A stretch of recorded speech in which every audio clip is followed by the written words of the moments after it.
Since the late 1700s, the Oak Island crew, geologist Terry Matt and historian Charles Baruch, have been exploring the island for treasure.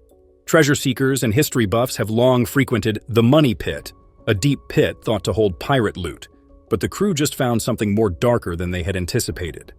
The story of Oak Island began in the late 1800s, when a strange dip in the ground led to the excavation of the deep pit.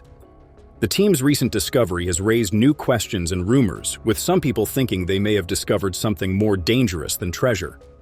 A small piece of gold was found, hinting at more hidden secrets. The dark secrets beneath the Money Pit are darker than expected. The team is currently advancing each discovery by fusing science and human hands. One of the most remarkable discoveries made during the excavation of the island's long-kept secrets was a gold-plated brooch from the 14th century, which generated discussions on its relationship to the island's legendary treasures or its former inhabitants. A tunnel 95 feet below the surface was discovered in 3 separate places, indicating that it might be the route to the long-lost wealth, and DNA tests showed that people from other places had somehow found their way to Oak Island. Fans are shocked and left wondering when the team abruptly stops working on the Curse of Oak Island, which is a unique adventure that combines history, archaeology, and treasure hunting experts. Historians join in to discuss what might be hidden on the island, adding to the excitement of the story. Some speculate that they may have encountered environmental or safety issues. Some people think they've discovered something hazardous or valuable, but the most thrilling, the wood sample from Boro DN 111.5 contains gold traces, which may indicate a greater quantity of gold nearby. However, the lack of specific information allows for crazy speculations like supernatural forces or government action. As Marty Lagena and his team continue their exploration, they encounter difficulties entering the recently discovered cave. The coins appear to have been made by hand because they resemble an old Roman coin that was found nearby. Marty, Rick's brother, joins the hunt, and the two of them take their findings to the Interpretative Center, where Lily and Emma evaluate the computed tomography and X-ray fluorescence. To examine the coins, Connecticut scans are utilized.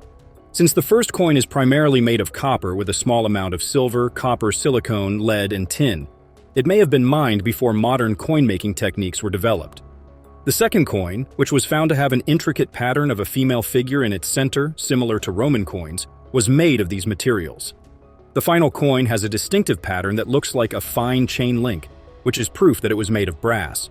In just one episode, the crew finds a piece of iron that resembles a map in Lot 5, continuing their journey. Another coin was discovered, increasing the total number of coins to 4 Tony digs into Onar evidence that indicates human actions, and a piece of lumber that is well-shaped and supports the features of the map is discovered amongst his efforts. The actions of the team raise concerns regarding the activities that have occurred in the past on the island and with the Knights Templar, an area of Oak Island that is well known for its history. And Buildings was found to have a land that was uncovered by a group of researchers in close proximity to a huge boulder. They found a rusty iron nail embedded in wood, white, and blue pottery, and a clay pipe stem, all of which pointed to the possibility of a historical dumping position. It was revealed that there was a narrative that had been buried in the marsh when fragments of antique glass bottles emerged from the muck. A metal detector produced a strong signal of the presence of metal, which led to the discovery of an item in the form of a disc with a hole in the middle that resembled an old Chinese currency. The crew is currently waiting for the Interpretative Center to release the study's findings, which will provide more clues regarding the discovery and an insight into the lives of Oak Island's early residents. It is possible that the area was a historical trade center that was inspired by either a shipwreck or solutions to timeless mysteries. After generations of conjecture, fruitless leads, and unsuccessful attempts, the elusive Oak Island treasure may have finally been found. After more than 200 years of conjecture, the Lagena brothers set out on a mission to unravel the mysteries of Oak Island, a mysterious island with a legendary treasure. They had a common vision and a strong belief in the treasure's existence. And as they approached despair, they found a stone bearing strange, unintelligible symbols that strengthened their resolve. The discovery of the elusive Oak Island treasure could alter everything we thought we knew about Oak Island and its hidden treasure. Despite the growing list of discoveries, the brothers encountered many disappointments and setbacks. They also found an underground tunnel connecting the beach to the Money Pit, which hinted at vast wealth hidden deep below.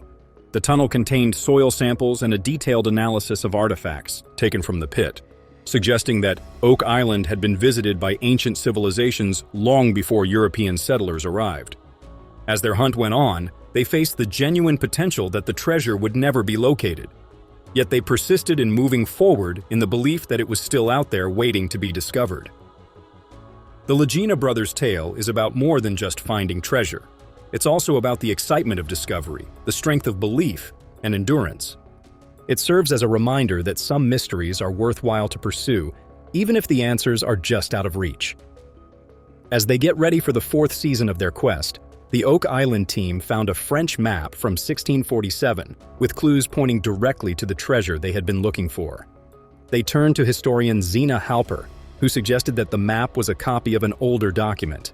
The brothers were certain that they were about to make a significant discovery, but the journey was also about the excitement of discovery and the hope that they were about to change historical prowess in the field of gold extraction and a diligent work ethic. Parker achieved the distinction of becoming the youngest mining foreman in the history of the Klondike during his time on the program. Since assuming control of the Big Nugget mine from his patriarch, John Schnabel, his mining operations have grown. Parker has confronted a multitude of obstacles, encompassing apparatus failures, severe weather circumstances, and the demands of managing a prosperous mining enterprise. Despite earning millions of dollars annually, he does not retain the entire amount for personal use.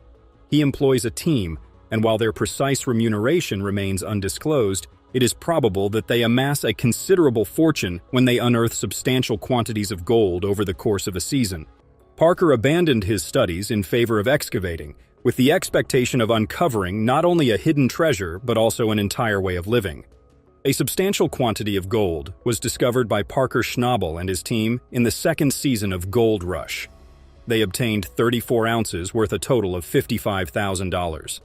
Parker was profoundly affected by this discovery, which motivated him to continue with the program and mining thereafter.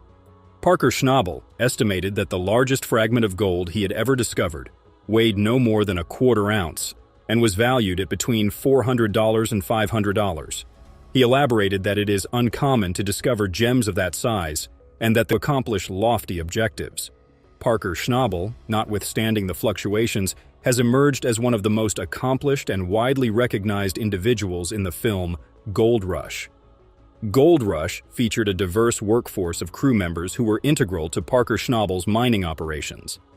Every member made a contribution that aligned with the initial plan for the project's success. What are your reflections on this particular occurrence of Parker's conquest? Additionally, for more thrilling adventures, please subscribe to our channel and like this video. Continue to be tuned for more. A lot of people work hard behind the scenes to keep Parker Schnabel's Yukon mining business running, but fans want to know how much Parker's crew members get paid while they risk their lives and limbs churning pay dirt 24 hours a day, 7 days a week in the harsh Klondike. Which workers make almost $500,000 a year running Parker's risky business? Come along on this fun trip as we look closely at how much Schnabel's group makes. Gold Rush is a hit show on the Discovery Channel that keeps the attention on young mining mogul Parker Schnabel every week. Millions of people follow his brave journey to get gold from the harsh Klondike Desert.